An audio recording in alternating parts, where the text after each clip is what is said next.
PC George റിമാൻഡിലായി എന്ന വിധി വരുന്നു. ഈരാറ്റുപേട്ട മുനിസിപ്പൽ മജിസ്ട്രേറ്റ് കോടതി ജാമ്യാപേക്ഷ തള്ളിക്കളഞ്ഞു.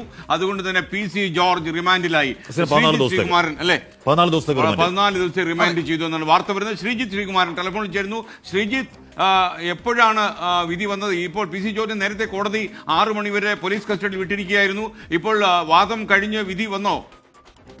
തീർത്തും വാദം കഴിഞ്ഞ് വിധി വന്നിരിക്കുന്ന KN നിർണായകമായ വിധിയാണ് ജാമ്യാപേക്ഷയിൽ വന്നിരിക്കുന്നത്. PC ജോർജ് ജയിലിലേക്ക് അദ്ദേഹത്തെ റിമാൻഡ് ചെയ്തിരിക്കുന്നത് നിർണായകമായ വിവരം പുറത്തുവരുന്നു. അല്പസമയത്തിനകം തന്നെ ആ ഓർഡറിന്റെ കോപ്പി ഒരുപക്ഷെ നമുക്ക് ലഭിച്ചേക്കാം. എന്തായാലും നിർണായകമായ വിധി പുറപ്പെടുവിച്ചത് ഈരാറ്റുപേട്ട മുനിസിപ്പൽ മജിസ്ട്രേറ്റ് കൃഷ്ണപ്രഭൻ ഇപ്പോൾ വിധി പുറപ്പെടുവിച്ചിരിക്കുന്നത്. എന്തായാലും അവരെ ഈ ഒരു ഘട്ടത്തിൽ 6 മണിവരെ PC ജോർജ് കസ്റ്റഡിയിൽ വിട്ടിരുന്നു, പോലീസ് കസ്റ്റഡിയിൽ വിട്ടിരുന്നു.